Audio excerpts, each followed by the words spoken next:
నిజంగా కొన్ని విషయాలైతే నాకు అవగాహన ఉంది, కానీ కొన్ని విషయాల్లో ఇంత దారుణ పరిస్థితులు ఇక్కడ ఉన్నాయని చెప్పని నేను భావించలేదు. ఆ మల్లెల శ్రీహరి చెప్పింది 100% నిజం. దీని మీద కాస్త నాకు కూడా ఆవేదన కలిగి ఇక్కడ ఉన్నటువంటి వాళ్ళని గట్టిగా మాట్లాడటం జరిగింది. నేను చెప్పేది రాత్రికి రాత్రే అద్భుతాలు చేయాలా, అద్భుతాలు చేస్తాం అన్న కళ్ళ ప్రపంచంలో నేను బతికే వ్యక్తిని కాదు. కానీ కనీస పార్టీ సేవలు జిల్లా ప్రభుత్వ ప్రధాన వైద్యశాలలో మనం ఇవ్వకపోతే అంతకంటే దారుణం మరొకట్లేదు.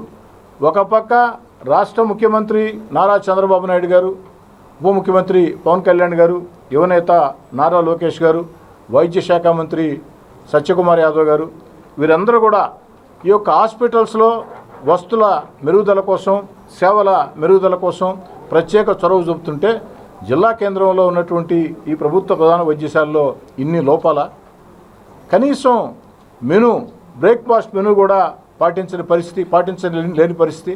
అందుకే ఆ యొక్క కాంట్రాక్టర్ మీద చర్యలు తీసుకోమని చెప్పని, లేదా వారికి హెచ్చరికలు జారీ చేసి భవిష్యత్తులో పునరావృతం కాకుండా చేయమని అధికారులు ఆదేశాలు ఇవ్వడం జరిగింది. అదేవిధంగా శానిటేషన్ స్టాఫ్ విషయంలో కూడా ఉండాల్సింది 214 అయితే వచ్చేది 145. దీని మీద కూడా వారికి నోటీసులు జారీ చేయమని సరిచేయమని చెప్పడం జరిగింది. ఇక ఏదైతే ఫ్యాన్లు రిపేరు, అంతకంటే దారుణం మరొకట్లేదు.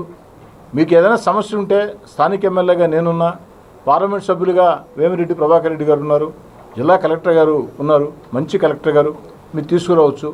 కాకుండా ఫ్యాన్లు కూడా తిరగని పరిస్థితి అంటే ఎంత దారుణం. రెండోది అల్ట్రాసౌండ్ పరీక్షల కోసం వచ్చేటప్పుడు ఇష్టారాజ్యంగా ఆలస్యం చేస్తున్నారని, సరైనటువంటి సమాధానాలు చెప్పట్లేదని కూడా ఇప్పుడు కూడా ఒక మిత్రుడు, మీడియా మిత్రుడు మాట్లాడటం జరిగింది. కాబట్టి ఏదైతే వీటన్నిటి మీద కూడా ఒక ప్రత్యేక చొరవ చూపమని నాకైతే తీవ్ర అసంతృప్తిగా ఉంది, చాలా బాధ కలిగిస్తుంది. ఒక హాస్పిటల్ ఏదైతే సిబ్బంది మీదే కాకుండా, హాస్పిటల్ సూపరింటెండెంట్ ప్రిన్సిపాల్ గారే కాకుండా, హాస్పిటల్ కమిటీ చైర్మన్ గారి మీద, సభ్యుల మీద కూడా నాకు ఆవేదన, బాధ ఉంది. కనీసం జరిగిపోయింది, ఇక నుంచైనా మళ్ళీ చెప్తున్నా, అద్భుతాలు చేయగలుగుతాం నేను చెప్పడం లేదు. కనీస పార్టీ సేవలు అందివ్వలేకపోతే స్థానిక ఎమ్మెల్యేగా అది నాకు గౌరవం కాదు.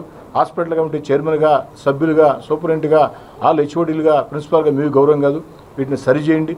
అదేవిధంగా చంద్రబాబు నాయుడు గారు P4 అన్న పథకం పెట్టి ప్రజల్ని భాగస్వాములు చేయాలా అన్న ఆలోచనతో అన్ని దగ్గరలో కూడా కార్యక్రమాలు జరుగుతూ ఉన్నాయి. ఇక్కడికి వచ్చే ముందే ఏదైతే ఈ యొక్క ముహూర్త బలం బాగుందా అన్నట్టు మల్లెల శ్రీహరి PhD విద్యార్థి సూచన అన్నట్టు DSR గ్రూపు సంబంధించినటువంటి రఘురామరెడ్డి గారు ఒక 50 లక్షల రూపాయలు ఈ యొక్క ప్రభుత్వ ప్రధాన వైద్యశాలలో ఇస్తామని చెప్పడం జరిగింది. వారు ప్రధానంగా 2 సూచనలు చేశారు. వారు ఏదైతే హాస్పిటల్ మొత్తానికి ఒక ప్రత్యేకమైనటువంటి వాటర్ ప్లాంట్, అదేవిధంగా పేషెంట్ల బంధువులు ఒక 400 మందికి ఒక AC రెస్ట్ హౌస్ లాగా, అంటే వేచి ఉండే గది, ఆ యొక్క పేషెంట్ల బంధువులు వేచి ఉండే గది మేము మెయింటైన్ చేస్తాం దాన్ని.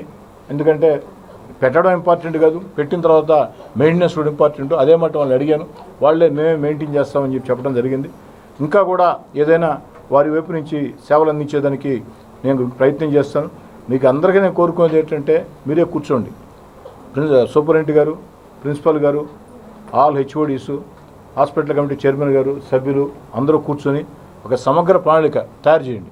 మొత్తం చేస్తామని చేయగలుగుతామని నేను చెప్పలేను, కానీ ఖచ్చితంగా ఏదైతే గుంటూరు ప్రభుత్వ ప్రధాన వైద్యశాల అద్భుతంగా ఉంది, గుంటూరు ప్రభుత్వ ప్రధాన వైద్యశాల సేవలు చాలా బాగున్నాయని అందరూ చెప్తూ ఉంటారు. మరి మనం ఎందుకు చేయలేము? ఇక్కడ పాజిటివ్ దృక్పథంతో ఆలోచన చేసే కలెక్టర్, సానుకూల ధోరణితో ఆలోచించే కలెక్టర్ ఉన్నారు. మనం అందరం కలిసి కనీసం ఒక 6 నెలలలోపు ఇంతకంటే మంచి సర్వీసులు చేసేదానికి ఏం చేయాలో ఆలోచించండి. ఆ పరంగా నేను కూడా ప్రత్యేక దృష్టి పెట్టి నేను కూడా దీన్ని సవాలుగా తీసుకుని ఖచ్చితంగా చేసి తీరుతానని మాట ఇస్తున్నా.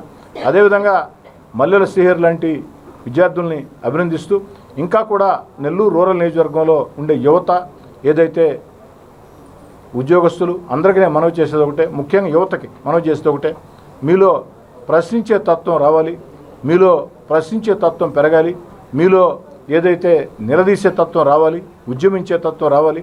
నేను ఓ ఎమ్మెల్యేగా పిలుపునిస్తూ ఉన్నా, నేను ఒక్కడిని ఇక్కడ ఎమ్మెల్యేనే కాదు, మిమ్మల్ని అందరిని ఆహ్వానిస్తూ ఉన్నా. మీరందరూ కూడా ఎమ్మెల్యేలే. నాకు ఓటేసి నన్ను ప్రజలు ఎమ్మెల్యే చేస్తే నేను మిమ్మల్ని అందరినీ కూడా మీ సలహాలను కూడా ప్రత్యేకంగా తీసుకుంటాను. మీ యొక్క మాటల్ని ఆదేశాలుగా పాటిస్తాను. కాబట్టి చదువుకున్న యువత అందరినీ కూడా పిలుపునిస్తాను. చదువుకునే వాళ్ళం కానీ, చదివి ఉద్యోగాలు చేసుకునే వాళ్ళం కానీ అందరినీ కూడా మీలో చైతన్యం ఇంకా ఇంకా రావాలా, నిలదీసే తత్వం రావాలా. అయితే ఆ నిలదీసేటప్పుడు, ఆ ప్రశ్నించేటప్పుడు హుందాయుతమైన భాష, సాంప్రదాయమైన భాష, మంచి భాష మాట్లాడితే ఈ సమాజానికి మీరు కూడా మేలు చేసిన వాళ్ళు అవుతారు. ఆ విధంగా నెల్లూరు రూరల్లో మీ మాటలు, మీ సూచనలు, మీ సలహాలు ఆదేశాలుగా, మీ మాటలు మీ సూచనలు ఆదేశాలుగా భావించే మీ శాసనసభ్యుడు కోటంరెడ్డి శ్రీధర్ రెడ్డిగా, మీ కుటుంబ సభ్యుడు కోటంరెడ్డి శ్రీధర్ రెడ్డిగా నేను ఉంటా.